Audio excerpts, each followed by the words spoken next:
Hi, welcome to UCan2. I'm Dave Stradell, Program Coordinator for Entrepreneurship at Muskegon Community College.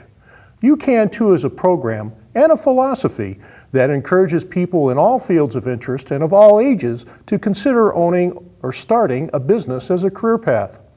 This program features discussions with community leaders and business owners who will highlight how they became entrepreneurs. We will also talk about issues important to starting or running a business. In this episode, we speak with Heather Fortin, Northern Michigan Program Director for Mid-Michigan Innovation Center and Blue Water Angels. We talk about elevator pitches, funding startup businesses with angel investors, and the Mid-Michigan Innovation Center, a business incubator. Hi Heather, thank you for your time today. Hi Dave, thanks for having me. Super. Heather, tell me a little bit about yourself. Sure, I am the Northern Michigan Program Director for the Mid-Michigan Innovation Center, which is a business accelerator. And as part of my role at MMIC, which is the name that we usually go by, I also manage Boost, a really exciting pitch competition all over the state.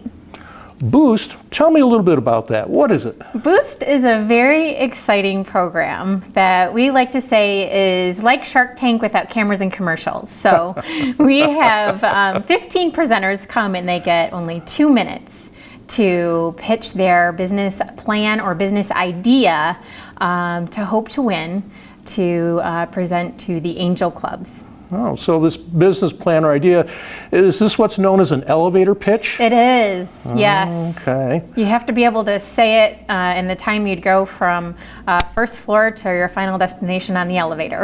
As long as you have a tall building. Right. Are all elevator pitches the same? No, we've chosen to make our elevator pitch 2 minutes. Okay. For us, that's just enough time to talk about the key things that the investors might like to hear to see if there's further interest. Okay. And so they might be shorter. Would they ever be longer, do you think? They can be. I think the beauty of a true elevator pitch is to be very succinct and efficient in explaining your product without boring someone, but to get their interest. You want them to ask for that next meeting. Now, do I carry a lot of props with me when I go into this? No, not necessarily. We tend to keep it very minimal. We allow for maybe 1 or 2 props or a product that you're trying to pitch, something very simple, but that relays your idea visually. But it isn't necessary either, right, though. It is not necessary. What makes for a good elevator pitch? Practice. That's the biggest bit of advice I can give. And the other thing is to not memorize word for word your pitch, because if you miss one word, it may set you off and you won't be able to recover, and you only have 2 minutes. Okay, so if the mind gets out of sync, it messes you up. I've seen it happen before. It can be quite embarrassing. Okay. Other mistakes that you can make putting together an elevator pitch? Make sure you get your ask in there. Make sure you tell the judges what it is you need, and that doesn't always have to be money. There are folks who come forward who don't necessarily need money, but they just don't know what to do next with their project. Maybe they need help with getting their patent filed. Okay. Maybe they need help finding a distribution source. Maybe they need an engineer. Okay. This is their opportunity to say what they need. To say what they need. Okay, excellent. You mentioned MMIC. Yes. What is that? The Mid-Michigan Innovation Center. Okay. It's based in Midland. I'm fortunate enough to have an office here in Traverse City at the Chamber of Commerce, and I live and work here full time, but I do travel around the state. The Innovation Center, MMIC, is a business accelerator, business incubator. So our goal is to help people get farther faster than they can on their own with starting a new business or growing an existing business. So we help them define what sort of milestones they have ahead of them and how best to accomplish those. Is this a physical location? Is it virtual? It's both. It's both? Okay. It's both, yes. We help folks all over the state, so it's not necessarily where you're located, but what you need and what we might be able to help you with. Okay. Approximately how big is it? Well, we just moved into a new space. We did have 112,000 square feet that was donated to us by Dow, and we just found that that building was too hard for us to maintain. And we've since moved into about 10,000 square feet, and we do offer office space or hoteling space. So if someone's passing through Midland and they need a place to meet, as a member to the Innovation Center, you'd be able to schedule some time to use a conference room, things like that. Great, so you got a dedicated center. How many clients has it served? Do you keep a tally of that? Oh boy, I wouldn't even know where to start. I know that through Boost we have funded, I want to say the new number is 9 companies have gotten funding as the result of Boost. And I believe the ballpark number of funding that has gone out to those companies is just a touch under $2 million. Okay. All right, excellent. So it's a center to help you prepare your idea and then perhaps find the funding to launch it. Correct. Excellent, excellent. All right, now you've mentioned angel investors. Yes. Tell me about what is an angel investor? An angel investor is an individual with their own private wealth that is considered accredited. And to be considered accredited, you have to meet a certain threshold of financial stability. So, for instance, you have to have income of $250,000 a year for 2 years as an individual, or $300,000 for 2 years as a married couple. Or you have to have $1 million in assets outside of your current home, your primary residence, which we know they're not very valuable these days anyway, but that will qualify you to be accredited. As an accredited investor, you are able to join the club that says, I'm accredited, I'm smart enough to know what I'm doing with my money, that I am willing to then look at potential investment in startup companies and take that risk. Okay, so you mentioned the word club. Yes. Can you say how many members there are in this club? I can, sure.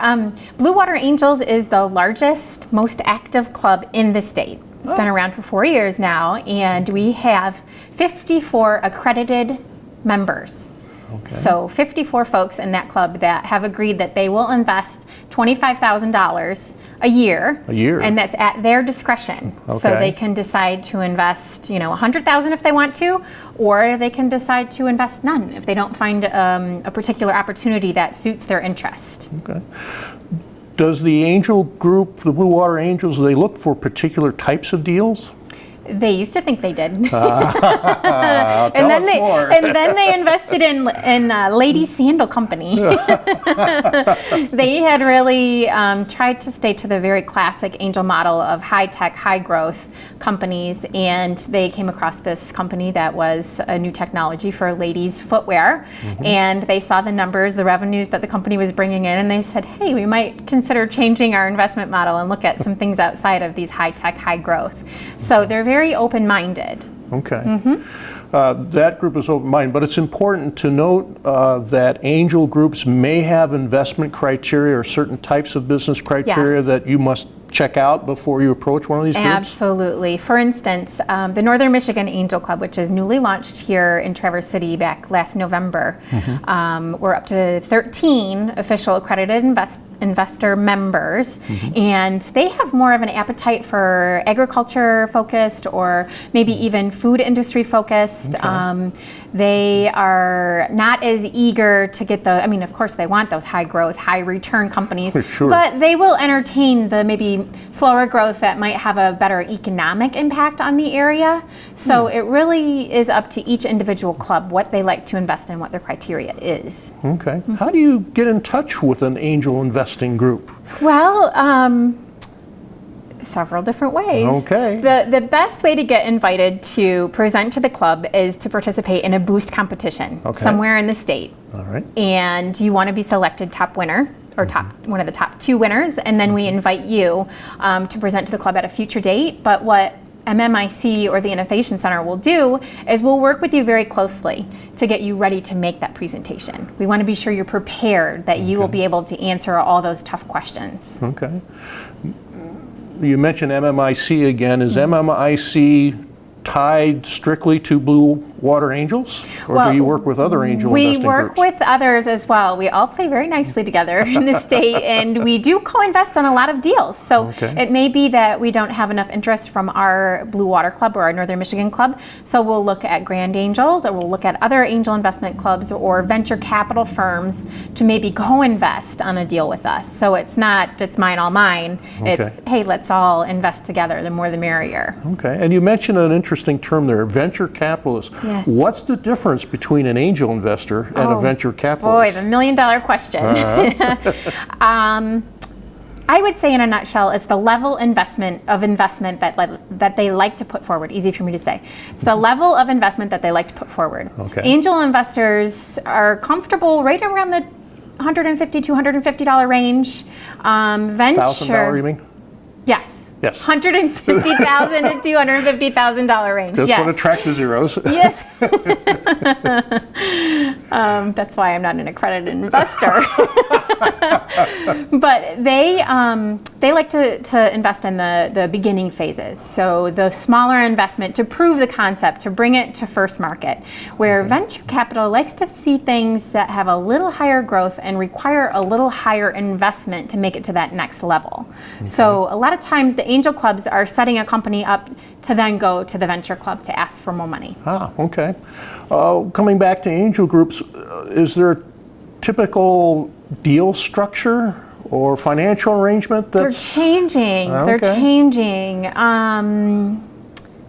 Typically, it's an equity investment. So the angel club... Describe that for me. The angel club...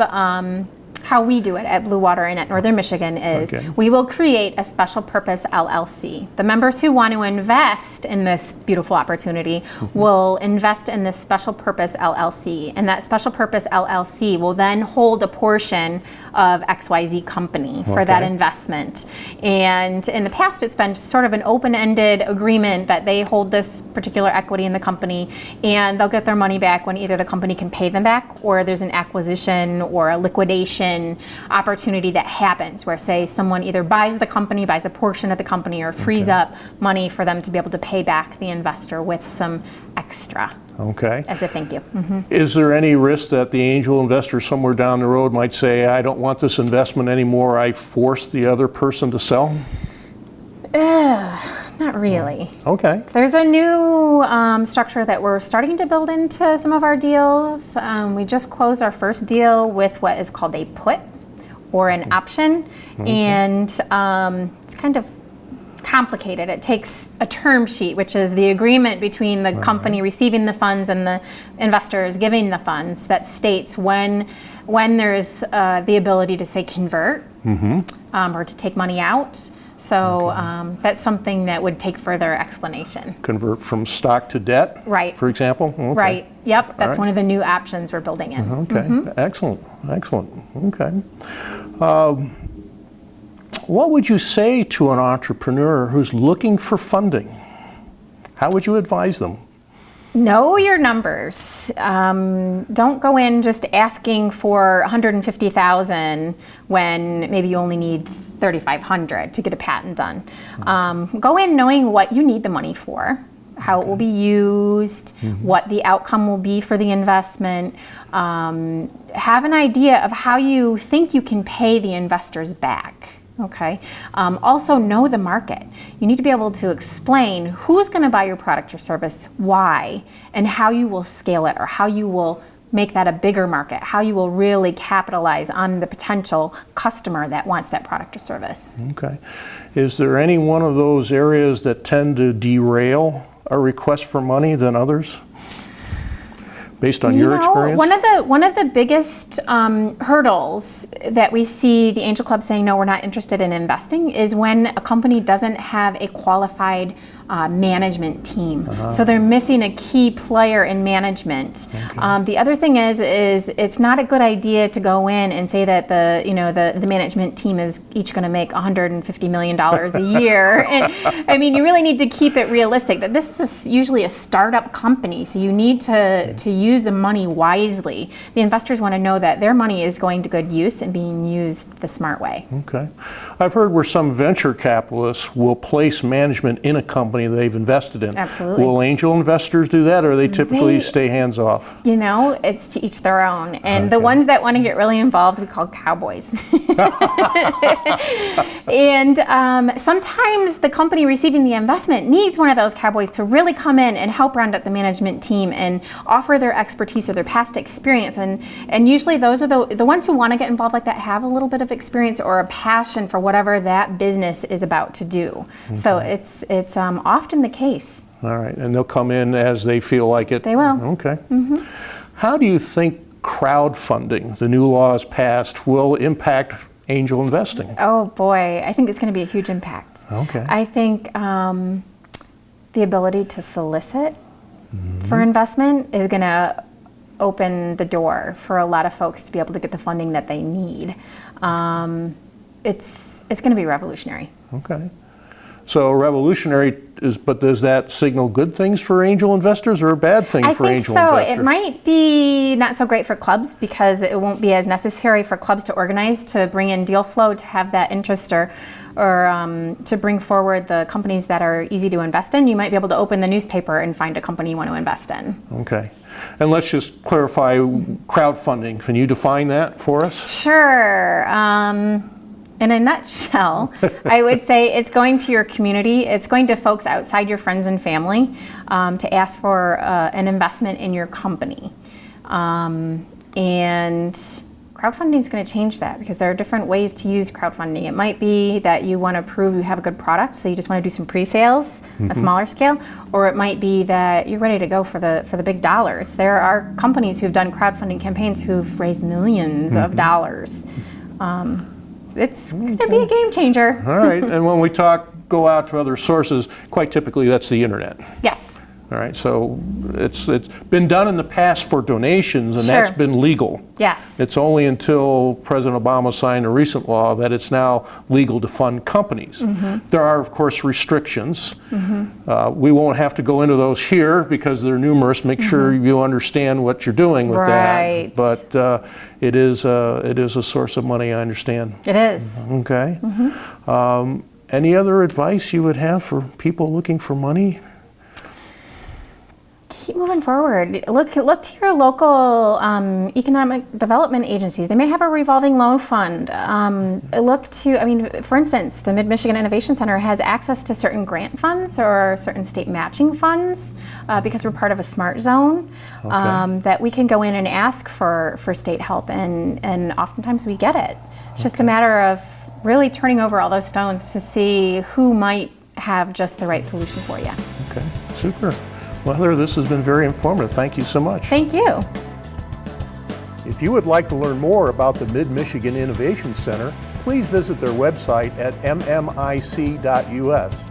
For more information about Blue Water Angels, visit their website at bluewaterangels.com.